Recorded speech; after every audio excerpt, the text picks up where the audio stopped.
వాని పరుగును బట్టి వాడి క్యారెక్టర్ని అంచనా వేశాడు దావీదు. ఒక దైవజనుడు వాక్యం చెబితే నేను అప్పుడు కంగారు పడి నాకెందుకు ఆత్మలో ఏకీపించలేక ధ్యానిస్తే ప్రభు నాకు ఇచ్చిన మాట.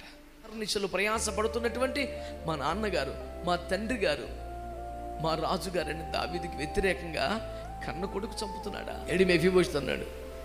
ఆడంటాడు, అయ్యా మీరు మరి ఇక అడవుల పాలైపోయారు కదా, రాజ్యం కోల్పోయారు కదా, అధికారం పోయింది కదా, కొడుకు చేతిలోకి వచ్చేసింది కదా, ఇంకా మీ వెనకాలతో ఉపయోగం ఏంటని మీ ఎక్స్పర్ట్లో చేరిపోయాడు, అవతల దాంట్లో చేరిపోయాడు.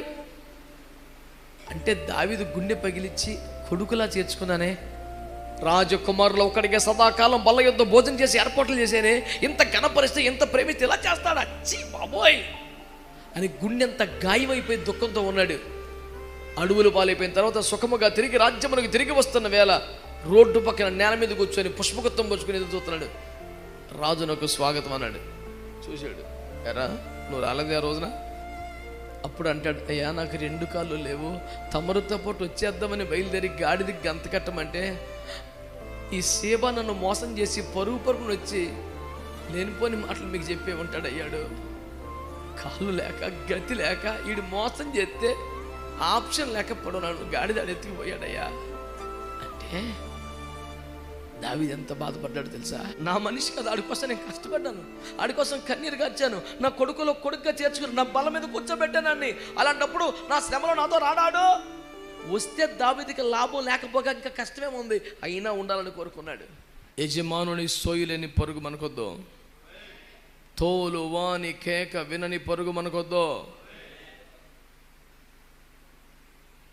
డబ్బు కోసం పరిగెత్తే పరుగు మనకొద్దు.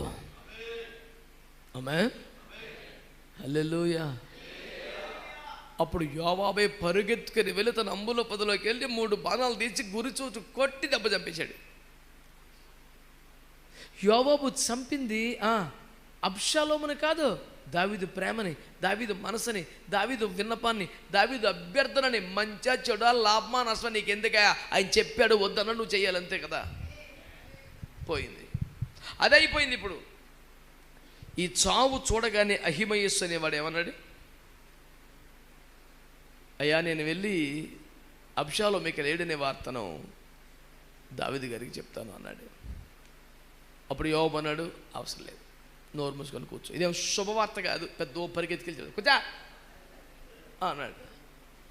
నిజమేలే, ఇలాంటి మాటలు రాజుగారికి చెప్పకూడదేమోలే అనుకున్నాడు. కూర్చోగానే కూసి అని ఒకరిని పిలిచి, అరే నువ్వు వెళ్ళి చెప్పురా అన్నాడు. వీడికి వెంటలు పుట్టింది, నేను చెప్తానంటే వద్దంటివి, అదే క్షణం ఇంకొక నెలమని చెప్తుంటివి, అదేంటండి నువ్వు నోరు మూసి కూర్చుంటావా? మిలిటరీ ఇక్కడ సైన్యం, ప్రశ్నించకూడదు, కూర్చో నువ్వు వెళ్ళరా అన్నాడు. మీరు చెప్పండి ఇప్పుడు ఏం జరిగిందో. అహిమయస్సు వెళితే మేమందరం వద్దని గోల పెడుతుంటే కూడా 1000 నాణెములు ఇస్తే కూడా మేము చెయ్యమా పని అంటే కూడా 10 మందిని చుట్టూ పెట్టుకొని కసిగా 3 బాణాలు గుండెలు కొట్టి చంపేశాడు దుర్మార్గుడు అని నా మీద దావీదుకి ఇడు చెప్తాడు. ఎందుకంటే ఇడు దావీదు మనిషి, అహిమయస్సు ఎవరో ఈడు చెప్తాడు. ఈడు వెళ్తే కొంపలంటుకు పోతే పోస్ట్ ఊస్ట్ అయిపోద్ది, నన్ను చంపేస్తాడు దావీదు. అందుకనే కూర్చా నీకు బహుమతి శుభవార్త కూర్చా అని ఆయన పంపించాడు. ఆడు వెళ్ళిపోయిన తర్వాత కూడా ఈడేమంటాడు, అయ్యా నేను వెళ్తానయ్యా, అయ్యా నేను చెప్తానయ్యా, అయ్యా నేను కూర్చోవా, అయ్యా నేను వెళ్తానయ్యా. నీకేమన్నా బహుమానం ఇస్తాడా, మెచ్చుకుంటాడా, ఏం ఆడతారు అది, కూర్చో, నాకు బహుమానం అక్కర్లేదయ్యా, జీతం అక్కర్లేదయ్యా, కానీ నేను చెప్తానయ్యా. సర్లే వెళ్ళరా అన్నాడు. ఎందుకన్నాడు తెలుసా? అప్పుడు ఈడి మనిషి కూసి బయలుదేరిపోయి 1 గంట అయిపోయింది. ఈయన ఇప్పుడు వదిలినా వీడికంటే ముందు మావోడే వెళ్తాడు. FIR first information report, FRAR మన పేరున సపోర్ట్గా రాయబడుతుంది, కానీ పని కట్టుకొని పంపించాడని. అయితే అహిమయస్సు అడ్డం పడి ఆడికన్నా ముందు వెళ్ళిపడింది దావీదు దగ్గరికి. స్తోత్రం చెప్పండి. నాకు నచ్చిన పాయింట్ ఏంటంటే దావీదు గడపలో కూర్చొని ఉంటే ఆ పైన గుమ్మం మీద ఒకడు కూర్చొని ఉన్నాడు. ఆడు చూసి, అయ్యా ఒకడెవడో పరిగెడుతున్నాడు, మామూలుగా లేదు పరుగు అని చెప్పాడు. ఆడు ఎట్ట పరిగెడుతున్నాడు రా అని దావీదు అడిగాడు. ఎట్టెట్ట అని అన్నాడు. అట్టయితే ఆడు ఖచ్చితంగా అహిమయస్సేరా అని దావీదు లేచి కూర్చున్నాడంట. వాని పరుగును బట్టి వాడి క్యారెక్టర్ని అంచనా వేశాడు దావీదు. నా పాయింట్ అది. అరే అదైతే కనుక అహిమయసే ఆడు ఖచ్చితంగా మంచి వార్త చేస్తాడు. లేచి కూర్చొని రాగానే, రాజా నమస్కారం, ఎరా బాబు ఎలా ఉన్నాడు? ఇప్పుడు బాబు ఎలా ఉన్నాడో అహిమయసుకు తెలుసా తెలీదా? చూశాడా లేదా?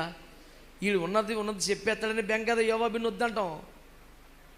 మనోడు అన్నాడు సింపుల్గా, అయ్యా యోవాబు నన్ను పంపించినప్పుడు అక్కడ చాలామంది జనం ఉన్నారయ్యా, బాబు గారిని చూడలేదయ్యా అన్నాడు.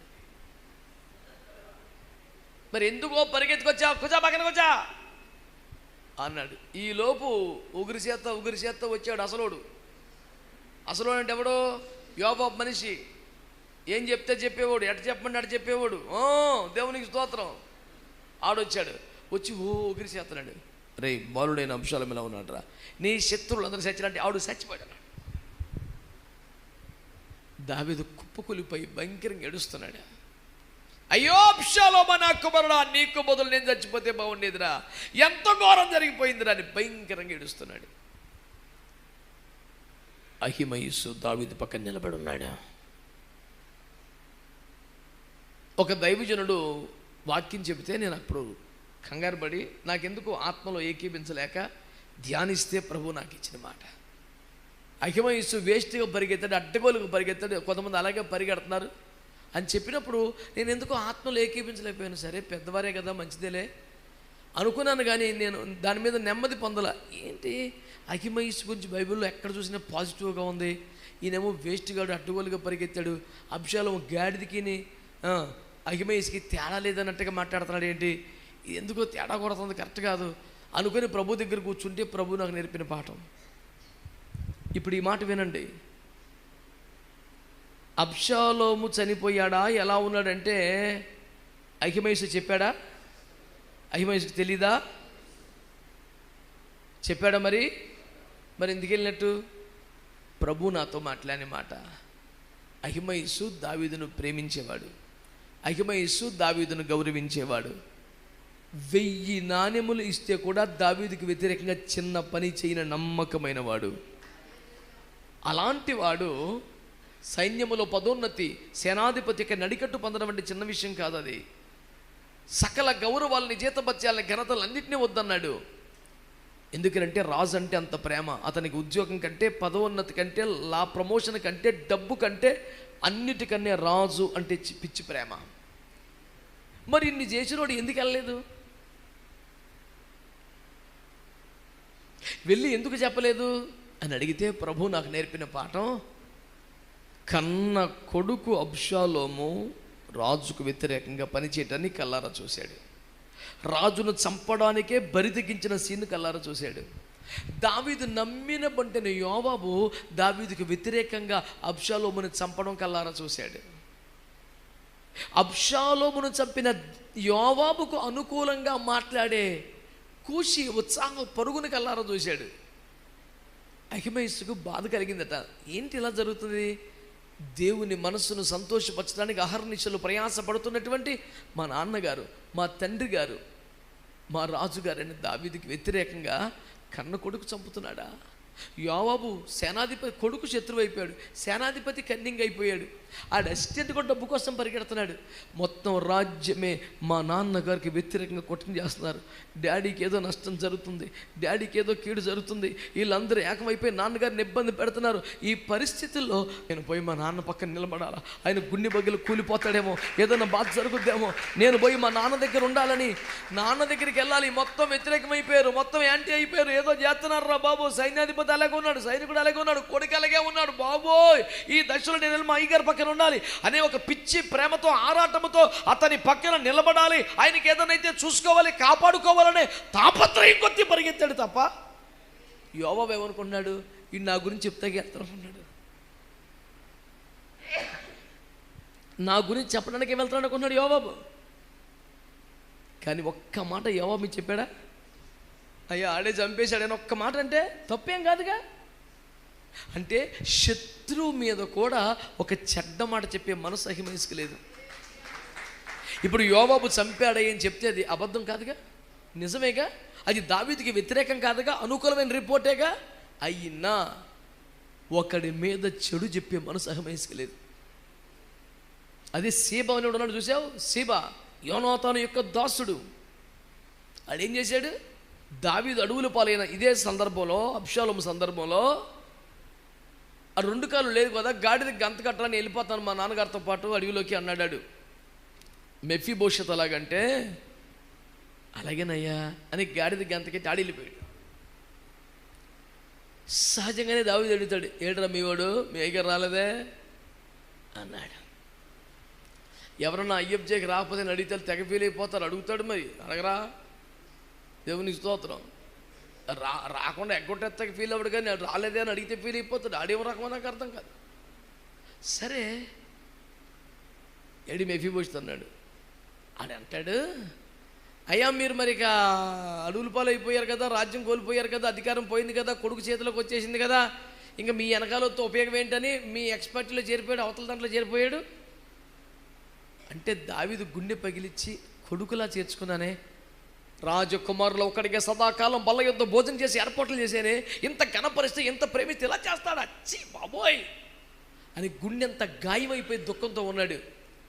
అడవులు పాలైపోయిన తర్వాత సుఖముగా తిరిగి రాజ్యమునికి తిరిగి వస్తున్న వేళ రోడ్డు పక్కన నేల మీద కూర్చొని పుష్పగుత్తం పుచ్చుకొని ఎదురు చూస్తున్నాడు. రాజు నాకు స్వాగతం అన్నాడు. చూశాడు, ఎరా నువ్వు రాలేదే ఆ రోజున అన్నాడు. ఆడి మనిషి కనపడ్డా అడిగాడు రాలేదే అని, ఈడి కనపడ్డా అడిగి రాలేదేనని. మేము అదే చేస్తుంటాం, మా మీద ఎడుతారు, దేవునికి స్తోత్రం. రాలేదే అని అడిగాడు. అలా అనకూడదంటండి. నువ్వు వచ్చావు అదే సంతోషం, పరలోకం ప్రసన్నం అని చెప్పి దండం పెట్టాలంట. ఇది ఏటో మరి సిస్టమ్ నాకు అర్థం అవ్వలేదు. తప్ప నాన్న అడిగితే, నువ్వు రాలేదే అని అడిగితే తప్ప, వస్తే వచ్చావని సంతోషించాలి అంతే, రాలేదని అడగకూడదు నువ్వు. ఎందుకని నువ్వు మా సైన్యంలో ఒకడివి కదా? కాదన్నమాట. దేవుని స్తోత్రం. ఆ మొక్క ధైర్యంగా చెప్పి ఇక అడగము, మళ్ళీ అట్లా ఉండదు. నేను చెప్పేదాన్ని బోధపడుతుందా అంటారా?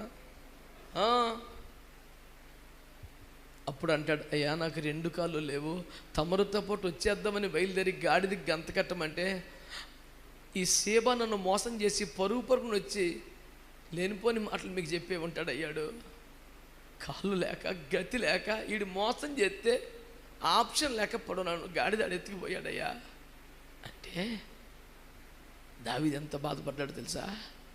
ఇప్పుడు ఒకవేళ ఈ మెఫీబోషెతు దావీదుతో పాటు అడవిలోకి వెళ్ళిపోయి ఉంటే దావీదుకి ఏమైనా లాభమా? కుంటోడు కదా సార్, పరిగెత్తలేడు కదా. ఎక్కడికి వెళ్ళినా వీడిని కాపాడడానికి దావీదు మోయాలి, లేకపోతే 2 మనుషులు కేటాయించాలి. దావీదుకి ₹10 లాభం లేదు. లేకపోయినా నా కొడుకు కదా, నాతో ఉండాలి కదా అని ఆశపడ్డాడు. నా మనిషి కదా, ఆడి కోసం నేను కష్టపడ్డాను, ఆడి కోసం కన్నీరు గార్చాను, నా కొడుకులో కొడుకుగా చేర్చుకుని నా బల మీద కూర్చోబెట్టానని. అలాంటప్పుడు నా శ్రమలో నాతో రాడాడు. వస్తే దావీదుకి లాభం లేకపోగా ఇంకా కష్టమేముంది, అయినా ఉండాలని కోరుకున్నాడు. అది కుటుంబమైనా, సంఘమైనా, సేవ అయినా, ఉద్యమైనా, నాయకత్వం అయినా, నువ్వు కొడుకు అనుకుంటే నువ్వు ఉండాలని కోరుకుంటారు. లాభ నష్టాలు ఎవరికి కావాలి? తండ్రి కొడుకుల మధ్య లాభ నష్టాలు అంటే పనికి మళ్ళీ మాట ఏంటో, పనికి మళ్ళీ మాట ఏంటండి? నేను నన్ను కొడుకులా చూసుకున్నాను, నా కష్టకాలంలో నాతో ఉండాలి కదా అని కోరుకున్నాడు అంతే. వెంటనే ఆడు అంటాడు, దండం పెట్టయ్యా, నువ్వు అడవులు పాలైన దినం మొదలుకొని రాజు సుఖముగా తిరిగి వచ్చే వరకు నేను గడ్డము కత్తిరించుకోలేదు, కాళ్ళు కడుక్కోలేదు, బట్టలు మార్చుకోలేదు, ఇలాగే ఉన్నానయ్యా అంటే అక్కుంటూ నమాంతం దావీదు కౌగిలించుకొని, పోన్లే అవన్నీ ఎందుకులే, సరే దా తీసుకెళ్తున్నాడు. రాజు రాజ్యమును సంపాదించుకొని తిరిగి వచ్చే రోజు ఒకటి ఉందా లేదా? మాట్లాడలేదు. తిరిగి వచ్చినప్పుడు మనం ఎదుర్కోవాలా వద్దా? ఎదుర్కొన్నప్పుడు నువ్వు నాతో రాలేదే, శోధన కాలంలో నిలబడలేదే, పోరాటంలో నిలబడలేదే, పరుగులో లేవే, యుద్ధములో కనపడలేదని అడగడా నిన్ను పట్టుకొని రేపోతుంది దేవుడు. ఏం జవాబు చెప్తావు? నాకు చెప్పినట్టు చెప్తావా? నాతో మాట్లాడతావా? నాకు ముఖం చాటేసినట్టు ముఖం చాటేయగలవా? గ్రూపులో సైలెంట్ అయిపోయినట్టుగా అవ్వగలవా? కుదరదు. ముఖం పట్టుకొని అడుగుతాడు, నువ్వెందుకు రాలేదని. జెన్యూన్గా ఆన్సర్ చెప్పాల్సిన రోజు ఒకటి వస్తుంది నీకు.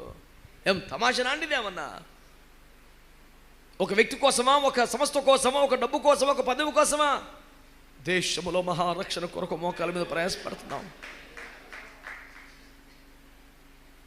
రాజ్యమును కోల్పోయి అడవులు పాలైపోయినప్పుడు నాతో రాలేదే. వస్తే ఏం సుఖం అయ్యా? సుఖమో కష్టమో నాకన్నా బాధలతో పాటు ఇది ఒక అదన బాధ ఉండదు, మీద వేసుకుంటాను, కానీ నువ్వు నాకు రావాలి కదా నాతో పాటు. ఈరోజు ఒక ప్రశ్న మిమ్మల్ని అడుగుతున్నాను నేను, నీ పరుగు కరెక్ట్గానే ఉందా?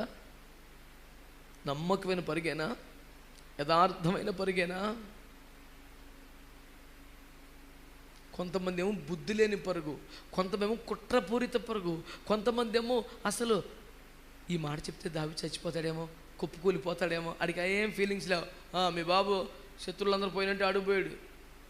ఒక వార్త ఎలా చెప్పాలండి? ఎవరిదైనా మరణ వార్త చెప్పాలంటే మనం ఎంత ఆలోచిస్తాం, అంచెలంచెలుగా మెల్లిమెల్లిగా రివీల్ చేస్తాం, వాళ్ళని ధైర్యపరుస్తాం, వాళ్ళని ప్రిపేర్ చేస్తాం.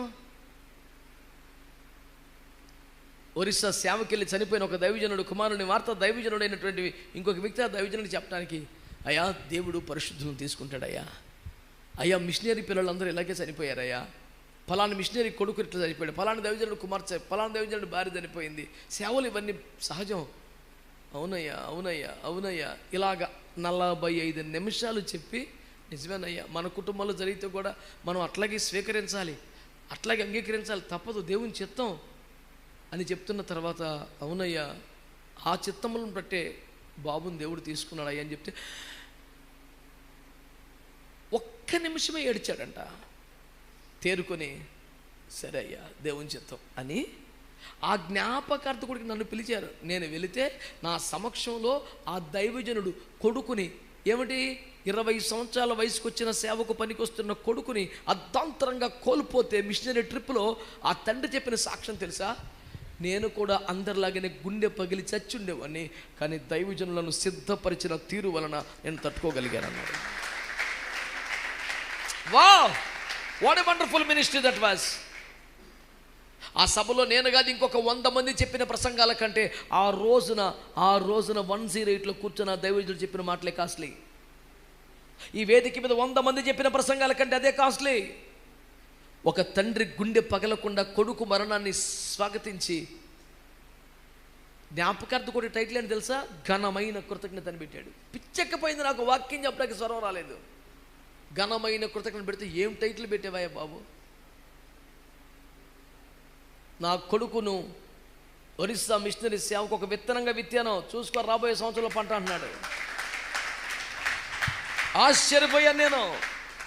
మా సంఘంలో చెప్పాను, ఆ దైవజనుడి ఆత్మీయ స్థాయి కంటే నాదొక మెట్టు తక్కువ అని చెప్పాను సంఘంలో. నేను జఫన్ గారు ఎప్పుడో సెపరేట్ అయ్యాడు. ఆయన ఎప్పుడు ఇస్తే అప్పుడు ఆయన అడుగు పెడితే చాలు ఆయన ఆకాశానికి ఎత్తాడు నన్ను. నేను మా సంఘంలోనూ ఆ సభ వేదిక మీద మైకులోనూ చెప్పాను, నేను ఈ దైవజనుడి కంటే ఒక మెట్టు తక్కువే ఉన్నాను. ఇలాంటి దుఃఖమే నాకే జరిగితే, నా ఇంట్లో జరిగితే నేను ఇంత స్థితప్రజ్ఞతగా నిలబడి ధైర్యంగా మాట్లాడలేనేమో, భయపడతానేమో, దుఃఖపడతానేమో. ఇతని స్థాయి చాలా ఎక్కువ ఉందని చెప్పాను. అడిగి అసలు ఫీలింగ్స్ లేవు. మీ అబ్బాయి చచ్చిపోయాడు, ఎట్ట చెప్తావు, ఎట్ట తీసుకెళ్ళి నువ్వు మొరటోడుతానం కాదు. ఆ భయంకరమైన సమయాన్ని క్యాష్ చేసుకుంటూ ట్రై చేస్తున్నవాడు సీబా అనే మోసపూరితమైన దాసుడు. అంటే రాజు దగ్గర ప్రయోజనం కోసం ఆ అవంశభవంతులని మెఫీబోషెత్ బలి చేస్తావా? నీ ప్రయోజనం కోసం వేరొకరి మీద ఇంతలా మాట్లాడేసేస్తావా? నీ పరుగు సీబా పరుగా? నీ పరుగు కూషి పరుగా? నీ పరుగు అబ్షాలోమును చంపుటకై సరదాపడి పరిగెత్తినటువంటి యోవాబు పరిగా? అసలు అబ్షాలోము ఉన్నాడా పోయాడా సోయి లేకుండా పరిగెత్తినటువంటి కంచరగాడిద పరుగా? రెండు మాటలు, ఆయన చంపితే నీకు 10 తులములు వెండిస్తాను, నా నడికట్ బహుమతి ఇస్తానన్న పరుగెత్తని ఒకడున్నాడు. బహుమతి ఇస్తాను అన్న పరుగెత్తని ఒకడున్నాడు. అదే అహిమయస్సు. నీకేం బహుమతి రాదుగా, ఎందుకంటే నాకు బహుమతి అక్కర్లేదు, అయినా పరిగెడతాను అన్నాడు. బహుమతి ఇస్తానన్నా ఒకడు పరిగెత్తడం లేదు. అది దేవుని చిత్తం కాదు కాబట్టి ఇక్కడ బహుమతి రాదు అని తెలిసినా పరిగెడుతున్నాడు. అహిమయస్సు దేవుని చిత్తం అని. నీ పరుగు ఎలాగుంది? ఈ సంవత్సరం నీ పరుగు అర్థవంతంగా ఉండాలని, ఆశీర్వాదకరంగా ఉండాలని. వ్యర్థమైన పరుగు, అర్థం లేని పరుగు, తోలు వాని కేక వినని పరుగు, యజమానుని మోయని పరుగు, కుట్రపూరితమైన పరుగు, అహంభావంతో కూడిన పరుగు, వ్యర్థమైన పరుగు, ఇవన్నీ కట్టిపెట్టి నువ్వు దేవుని కోసం ఒక యోగ్యమైన, నమ్మకమైన, పవిత్రమైన నడిపింపులో ఉన్న మంచి పరుగు పరిగెత్తి బహుమానం పొందాలని కోరుతున్న మాటలు ముగిస్తున్నాను.